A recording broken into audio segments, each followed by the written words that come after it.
Bonjour, je suis Selma El Mouissi. Bienvenue dans ENR On Air by SIA Partners, le podcast sur les énergies renouvelables à destination des professionnels du secteur de l'énergie. Dans ENR On Air, j'ai le plaisir d'interroger des acteurs de premier plan. Consommateurs, acheteurs et gestionnaires d'énergie, fournisseurs, producteurs, experts marché et prix, experts juridiques et bien d'autres encore. On aborde ensemble des sujets qui vous aideront à relever les défis énergétiques de demain. Que vous vous posiez des questions sur votre stratégie d'achat d'énergie, sur la couverture de vos besoins, sur la décarbonation, ce podcast est fait pour vous. Nos invités y partagent sans tabou leur retour d'expérience, leur expertise, et à chaque épisode, ils adressent spécifiquement leurs conseils aux consommateurs et acheteurs d'énergie. Alors sans plus tarder, je vous laisse à présent découvrir notre invité du jour et vous souhaite une bonne écoute.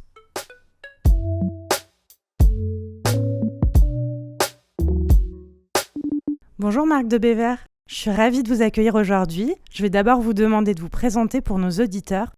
Pouvez-vous nous décrire votre profession, votre entreprise et nous dire quand vous avez commencé à vous intéresser au PPA ? Bonjour Selma et merci pour votre invitation.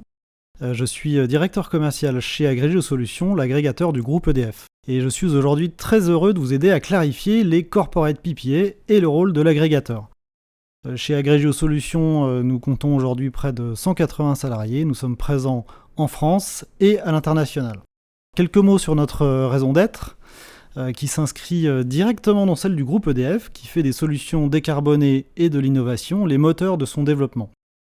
Et pour lutter contre le réchauffement climatique, qui est au cœur des enjeux aujourd'hui, les énergies renouvelables, par exemple les parcs éoliens et solaires, sont un des leviers majeurs. Et si elles sont décarbonées, ces énergies renouvelables que nous avons en portefeuille sont par nature intermittentes. Elles produisent uniquement lorsqu'il y a du soleil ou du vent. Et dans ce contexte, l'agrégateur a un rôle central, même s'il est encore mal connu. En effet, Agrégio Solutions contribue à gérer cette variabilité, forte de sa connaissance des marchés de l'électricité et sa maîtrise du pilotage et de l'optimisation d'actifs énergétiques décentralisés. Donc en résumé, nous permettons à nos clients, producteurs ou consommateurs de tirer le maximum de valeur de leurs investissements en valorisant leur énergie sur les marchés.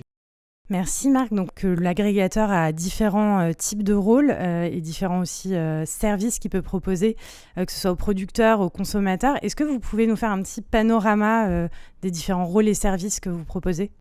Tout à fait. Alors l'activité d'agrégation, c'est un métier qui finalement est assez récent, mais le groupe EDF a été précurseur quand en 2017 il lançait son agrégateur, à l'époque Agrégio. Le développement de cette activité au sein d'EDF est finalement venu assez naturellement. C'est la prolongation de la responsabilité du groupe de gérer l'énergie pour répondre aux besoins des consommateurs tout en les accompagnant dans la transition énergétique. Plus spécifiquement, la mission d'Agrégio Solutions est de favoriser l'intégration des ENR en utilisant tous les leviers présents sur le système électrique. Donc là, on parle de gestion des flexibilités de production, de stockage, mais également des flexibilités de consommation. Alors pour ce faire, Agrégio Solutions dispose notamment d'une plateforme numérique qu'on appelle la VPP, ça veut dire Virtual Power Plant, qui agrège des centaines et des centaines d'actifs décentralisés. Et tout ce volume est ainsi piloté et proposé au marché de l'énergie et contribue à l'équilibre du réseau électrique. Alors, le deuxième volet d'activité d'Agrégio Solutions, c'est le pilotage et la valorisation des flexibilités, notamment via les fameux effacements. Ce dispositif qui s'adresse aux entreprises à forte consommation, il consiste à leur proposer de moduler ou reporter leur consommation d'énergie en fonction des besoins du réseau, évidemment contre rémunération. Et enfin, la gestion des flexibilités, elle fait intervenir de plus en plus le stockage par batterie stationnaire. Alors c'est assez répandu outre-Atlantique, mais c'est une solution qui connaît désormais sa pleine expansion en Europe. Et lorsque ces batteries développées par Agrégio Solutions sont couplées à un pilotage intelligent, un EMS pour Energy Management System, une entreprise ou un système électrique isolé trouve dès lors plusieurs intérêts. Dans le premier cas, dans le cas d'un système isolé, on parle de microgrid généralement, ça permet de substituer une production carbonée par des énergies renouvelables à l'aide de la batterie et de l'EMS. Et dans le cas d'un site industriel, ça permet de valoriser l'électricité stockée en générant des revenus supplémentaires et ou en optimisant la consommation d'énergie du site d'implantation. Quel est le rôle d'Agrégio Solutions dans le cadre plus précis d'un corporate PPA ? Il est simple, c'est permettre à une entreprise qui aura signé un corporate PPA avec un producteur d'intégrer cette part d'énergie décarbonée dans sa consommation, ou bien de la valoriser sur le marché spot. En tant que responsable d'équilibre, Agrégio Solutions finalement reçoit le volume livré par les parcs ENR et joue le rôle d'intermédiaire de marché. Si le choix du client est la livraison d'une forme ferme, alors Agrégio Solutions garantit tous les aléas climatiques, en couvrant les risques d'écart entre la production prévue et celle réalisée, ainsi que l'écart entre la production réalisée et celle garantie. Et il est à noter qu'un parc éolien ou solaire génère aussi des garanties d'origine que l'agrégateur enregistre et sur lesquelles le consommateur peut communiquer pour montrer qu'il consomme de l'énergie verte, voire qu'il est à l'origine du projet. On parle alors d'additionnalité. Ces dernières années, le rôle des agrégateurs s'est particulièrement développé. Est-ce que vous pouvez nous dire pourquoi, quelle analyse vous en faites ? Alors déjà, si vous m'autorisez, rappelons ce que c'est qu'un corporate PPA. Donc les corporate PPA, ce sont des contrats d'approvisionnement en énergie qui sont passés directement entre un producteur d'énergie renouvelable et un consommateur d'énergie clairement identifié. Le rôle de l'agrégateur qui reçoit l'énergie des parcs ENR sur son périmètre d'équilibre, il est de trois ordres. D'abord, communiquer au gestionnaire de réseau de transport, donc RTE, les prévisions de production chaque jour pour le lendemain, les prévisions de production du parc renouvelable. Deuxièmement, de couvrir les écarts résiduels entre la production attendue et la production réelle, car comme je le disais précédemment, c'est une production qui est variable. Et garantir enfin une forme fixe à la production solaire ou éolienne pour intégrer ce volume plus facilement dans le profil de consommation du client. Alors au-delà de la sérénité qu'elle génère, l'intervention de l'agrégateur va permettre de couvrir finalement trois grands risques. Le premier, c'est ce qu'on appelle le risque écart. C'est un risque de court terme qui est lié aux aléas météorologiques. En effectuant les prévisions de production du parc ENR et en s'acquittant auprès de RTE des pénalités liées aux éventuels écarts entre la prévision et la production réelle, Agrégio Solutions couvre ce risque. Le deuxième risque, c'est un risque volume. C'est plus un risque en énergie totale sur l'année de la production renouvelable.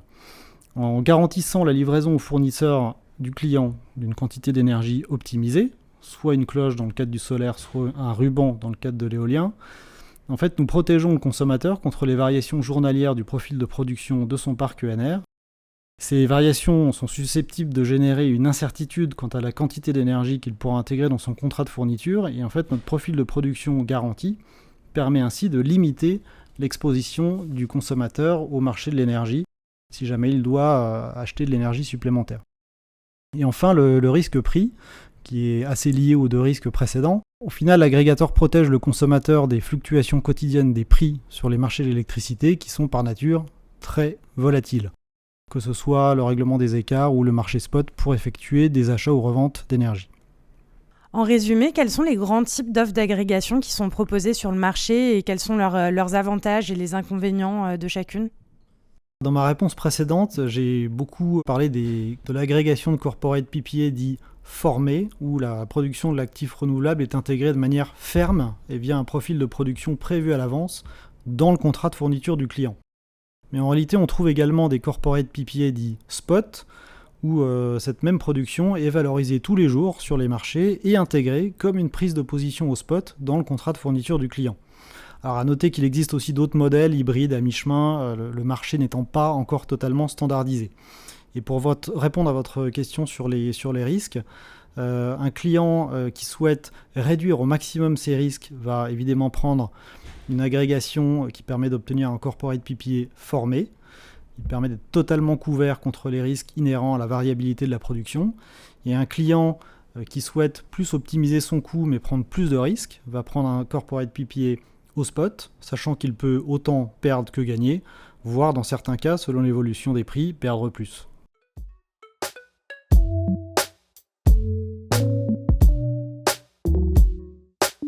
Alors on a bien compris l'intérêt que peut avoir un consommateur à intégrer les services d'un agrégateur lorsqu'il contractualise un PPA. Maintenant qu'il est convaincu, à quel moment doit-il contacter l'agrégateur et s'il doit le contacter d'ailleurs? Est-ce qu'il le contacte directement? Est-ce qu'il doit d'abord parler à son fournisseur? Comment ça se passe concrètement?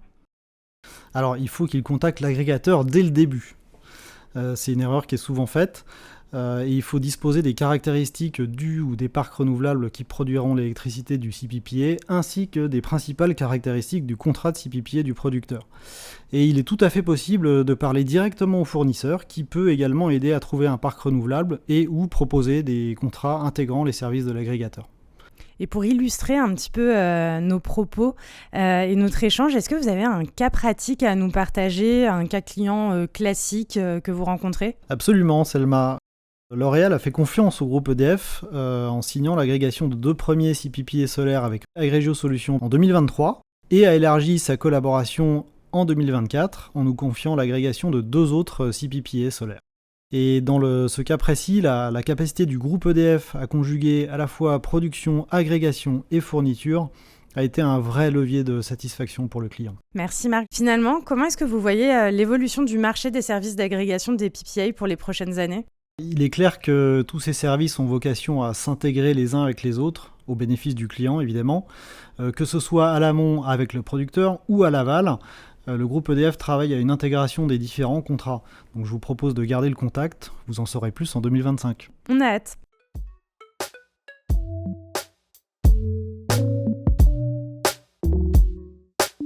Pour finir, la question que je pose à tous mes invités, si vous aviez un conseil à donner à un consommateur qui souhaite se lancer sur un PPA, lequel lui donneriez-vous ? Alors mon conseil, ce serait de ne pas tomber dans ce que j'appelle la tyrannie du court terme.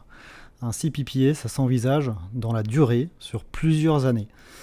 Alors il est toujours tentant de se dire qu'on aurait dû attendre et acheter l'électricité sur les marchés quand on a conclu un CPPA alors que les prix de marché baissent. Et on oublie assez vite que c'est une protection aussi contre les hausses des prix.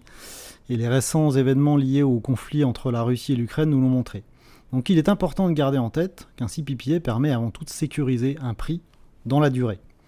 Ensuite, pour faire écho à votre précédente question, je me permets un deuxième conseil, c'est mener les discussions avec le producteur, le fournisseur et l'agrégateur en même temps pour aligner au maximum les différentes clauses contractuelles pour bénéficier d'un partage des risques et des bénéfices équilibrés entre les différents acteurs du projet. Merci beaucoup Marc de Bévert.